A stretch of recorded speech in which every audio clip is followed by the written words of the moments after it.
tema de hoje é execução de cheque prescrito. Quando a gente entra no tema execução, você precisa ser técnico, você precisa ter um método e saber como atuar. Não é à toa que 60% de todo o acervo processual do Brasil são execuções. Só que recentemente, desde 2021, a lei sobre prescrição intercorrente nas execuções mudou, o que está fazendo várias execuções ficarem prescritas. Se você não estiver atento a lei da prescrição, se você não estiver atento às formas de trazer consciência de bens, de devedores ao processo, tem chance de você ter direito, o teu cliente ter direito a receber algo e mesmo assim não receber. É o pior dos mundos. Você vai lá, ganha o processo. De quanto? 2 milhões. Opa, 20% de 2 milhões, 400 mil. Oh, dá pra comprar um carrão, hein? Daí você vai lá e não consegue receber.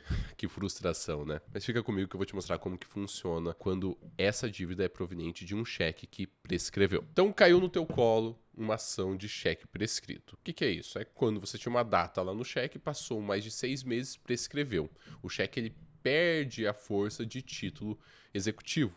Então você precisa de uma ação monitória para comprovar o valor da dívida e então transformar isso em título executivo e daí cobrar aí para a fase de execução. Então, se você tiver um cheque que a data do vencimento dele estava para qualquer dia aí, qualquer mês, e passou 6 meses daquela data, o cheque prescreveu, mas não significa que o teu cliente não tenha mais direito a receber aquilo. Você só vai precisar de um comprovante que o teu cliente tem direito àquele valor. Pode ser um contrato, pode ser o cheque, pode ser um documento escrito, pode ser uma confissão de dívida. E o instrumento que você vai usar para isso é uma ação monitória. Para que serve a ação monitória? Ela serve para comprovar um débito e executar alguém quando você não tem um título com força executiva em mãos. Ela vai ter a finalidade de cobrar um valor em dinheiro, pedir a entrega de um bem ou ainda exigir o cumprimento de uma obrigação. O ponto mais importante nessa ação é você conseguir vincular de alguma forma, de preferência através de um documento escrito, que o teu cliente tem direito àquela obrigação a ser realizada, seja pagamento, cumprimento de uma obrigação ou entrega de um bem. E a ação de hoje é derivada de um cheque prescrito. Então, é uma ação monitória derivada de um cheque prescrito. Para você entender e dar contexto de como funcionam essas ações na prática, eu trouxe um caso real para a gente estudar e analisar juntos. Nesse caso, a parte autora cobra do réu um cheque no valor de R$195 mil, datado para 30 de setembro de 2016. Como o cheque já está prescrito, a cobrança não pode ser mais feita por ação de execução de título extrajudicial, porque ele perdeu a força de título executivo. Então, em 15 de dezembro de 2020, a dívida corrigida era de R$ 414.492. Então foi feita a ação monitória, foi feito o pedido e veio a decisão de primeira instância que concede à parte requerente, então quem está cobrando a dívida, o direito àquela dívida. Então a parte requerida não efetuou o pagamento, não apresentou embargos, não apresentou algo que invalidasse aquele título executivo ou não apresentou provas que pagou ou cumpriu com aquela obrigação do cheque e determinou que fosse intimada a parte requerida para o pagamento, sob pena de não pagando no prazo a multa do artigo 523. É multa de 10% mais honorários sucumbenciais de 10% para o advogado. A decisão também trouxe que, se não fosse realizado o pagamento, para autorizar a penhora de bens pelo Bacenjude e pelo Renajude. E ainda, se não viesse nada do Bacenjude ou do Renajude, ficasse autorizado o sistema Infojude. Então perceba que a justiça ela já tem alguns sistemas que você deve pedir para serem acionados, que vão procurar alguns bens, vão procurar lastros, né, de dinheiro, lastros de formas de pagamento do devedor. Até aqui parece tudo bem, então você entrou, foi reconhecido o direito a cobrar aquela dívida, a receber aquele valor. O juiz foi lá, declarou que vai buscar nos sistemas judiciais para achar o dinheiro, achar bens, achar valores. Então parece que não tem mais dor de cabeça. E daí você se engana, porque esse processo, olha o que começou a acontecer. Veio a petição do exequente, ele fez a requisição de um penhora online pelo Sisbajude, usando a ferramenta, pediu ainda a implementação da ferramenta Teimosinha para achar qualquer valor e dinheiro que esteja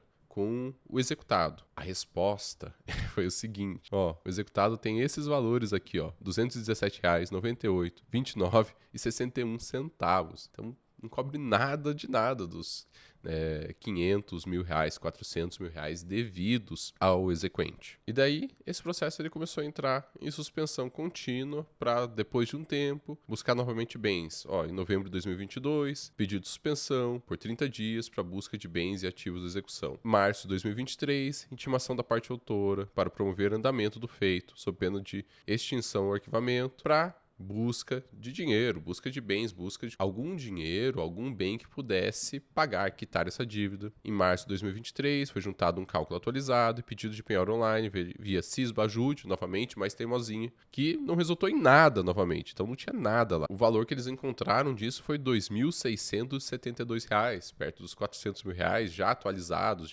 dessa época deveria estar acima dos R$ 500 mil, não paga nada da dívida, né? Não paga nem os honorários do advogado. Daí vem uma decisão. Aqui os valores encontrados são irrisórios frente ao débito, então R$ 2.000. Então determina o cancelamento da indisponibilidade via sistema Sisbajude a ser realizada pelo Senops, ficando facultado ao exequente a indicação de outros bens penhoráveis. O que isso significa? Exequente, vai atrás. Procure se não tem bem, procure se não tem algo a ser feito. O exequente ele vai de novo, ele tenta a penhora via Sisbajude, ele requer a tentativa da penhora dos veículos via Renajude e demonstra que o valor da execução naquele momento atualizado está em 607 mil. Então a dívida que começou em 190 mil lá em 2016 estava lá em 2023 em 600 mil reais. E de novo, nada aconteceu. Qual que é um problema nesse processo que a gente está vendo? Então ficou bem claro que se você tem um cheque prescrito, você consegue executar ele, não diretamente, você precisa de uma ação monitória para isso, mas muitas vezes só ação monitória não vai fazer você receber, porque ao determinar o valor devido ao seu cliente, é necessário ainda que consiga o pagamento desse valor. Então a mera determinação de que é devido ao seu cliente uma quantia não significa que você ganhou o processo para o teu cliente. Porque ganho mesmo está quando ele recebe o valor. Não adianta nada alguém falar, olha, teu cliente, você consegue uma decisão que dá ao seu cliente o direito de receber 60 milhões de reais e teu cliente não consegue ver um centavo dos 60 milhões de reais. O processo ganho, ele é vazio. O teu cliente não vai ter nenhum proveito daquele processo. Então, se você não transforma isso em recebimento, o processo, ainda que você ganhe, ainda que tenha esse direito, ele se torna vazio. O que o advogado não pode fazer nesse momento? Confiar simplesmente ou deixar simplesmente para os sistemas judiciais. Eu não devo usar? É claro que deve. Você tem que usar todas as ferramentas disponíveis ao seu alcance. E aqui está um erro que muita gente comete na fase de execução, que é não ter um método claro de como vai prosseguir com suas execuções. E a busca pelos sistemas judiciais é um método possível, viável, que você deve realizar sempre. Então, deve estar no teu planejamento de execução, mas não pode estar restrito a isso. Algo que você precisa fazer é encontrando ferramentas que você também possa ter uma liberdade de procura desses bens. Por exemplo, lá no cálculo jurídico, a gente tem um módulo de consultas que permite você consultar veículos, permite você consultar dados cadastrais e em breve vai permitir você consultar bens também em diversas regiões do Brasil. Então, isso é mais uma ferramenta que entra no teu arsenal de execução que você deve compor para o seu método para sempre esgotar as vias possíveis.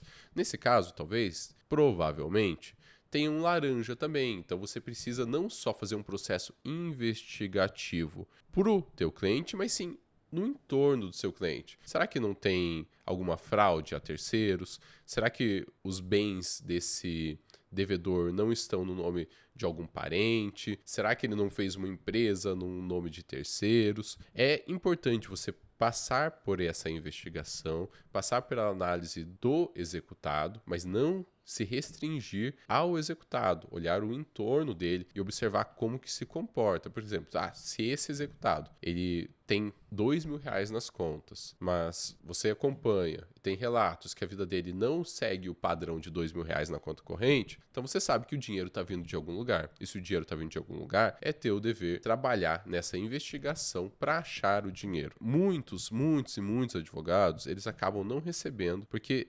trabalham muito afinco, com muita dedicação e profissionalismo na parte de conhecimento, e na parte de execução deixa simplesmente a esperar se o outro tem e vai declarar que pode pagar ou não, ou esperar a resposta dos sistemas. Então você não pode fazer isso. É muito importante desenhar o seu método de execução e colocar em ordem tudo que você pode fazer para executar alguém. Você tem isso, você já tem um método desenvolvido dentro do teu escritório para executar de tudo que você pode pedir, todos os pedidos judiciais você pode fazer, todas as plataformas privadas que você pode consultar, todas as conexões possíveis que pode ter, que tem algum elo de dinheiro com o executado. E além disso, então, vencido a parte do método, com todos os lugares que você pode buscar, seja pessoas, dados cadastrais, bens e dinheiro, você também precisa ter o cálculo muito afinado, porque ao decorrer do processo esse cálculo vai atualizando. E você precisa aplicar de forma correta a multa do artigo 523, a correção monetária, os juros, a incidência de cada um sobre eles mesmos de forma correta. Você não pode acumular o que não deveria ser acumulado, separar despesas e custos de forma diferente, calcular sobre as verbas corretas seus honorários. Ter tudo isso em fácil acesso. Aqui no cálculo jurídico, que eu calculei essa dívida, coloquei os valores aqui, a dívida agora está em R$667 mil, você consegue fazer tudo isso de forma auditada e com uma manutenção muito fácil. Você faz lá o valor da causa, depois você volta, só modifica o termo final, ele vai modificar todo o cálculo automaticamente para você ter o resultado atualizado. Chegou uma decisão, adicionou honorários sucumbenciais, você vem aqui e adiciona honorários sucumbenciais que vai aumentar o valor, já vai estar tudo parametrizado para ter o resultado correto. Aplicou a multa do artigo 523, você adiciona no cálculo jurídico, ele já aplica da forma correta, que é aceita pelos tribunais, e você tem um resultado todo dividido, verba a verba, com todos os requisitos legais para você colocar no processo. Então, o cálculo ele deixa de ser uma dor de cabeça. Teve amortização de depósitos judiciais, você adiciona as amortizações. É um cálculo complexo, amortizações de débitos judiciais, mas a gente resolve de forma fácil. Você só coloca o valor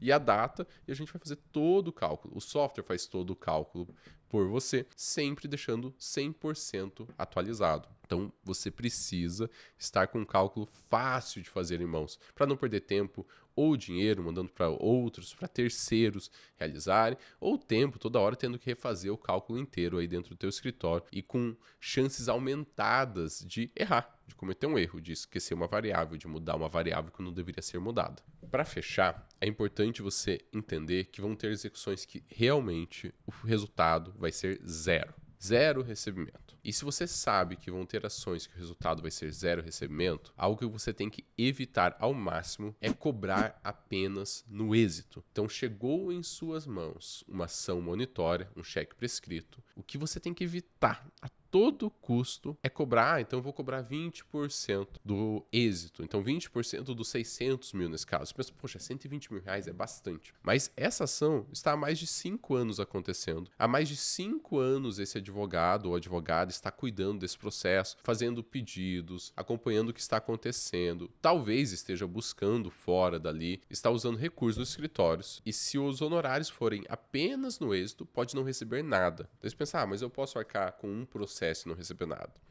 Tá, e com 2, e com 3. E se você pegou 10 processos no mês e porventura, Deus me livre, os 10 você não consegue receber. Lembre-se que 60% de todos os processos judiciais do Brasil estão na fase de execução, são processos de execução. E teve alterações na lei da prescrição intercorrente recentemente, em 2021, justamente para evitar esse acúmulo de processo. Então, a prescrição ela está acontecendo de forma mais facilitada. Então, tem menos interrompimentos agora na prescrição intercorrente das ações executivas. Dito isso, sempre há a possibilidade de você não receber naquele processo. Para aumentar a chance, você tem que ter um método e todas as possibilidades desenhadas e mapeadas. Tem tudo isso mapeado? Ainda assim, você não pode receber. Então, o que você precisa fazer? Cobrar no início desse processo ou cobrar de forma contínua na duração desse processo para garantir que pelo menos as despesas básicas do seu escritório estejam sendo supridas. Se você está até agora aqui no vídeo, provavelmente você gostou do vídeo, então curta o vídeo, se inscreva no canal, deixa um comentário falando que ação você quer ver sendo analisada aqui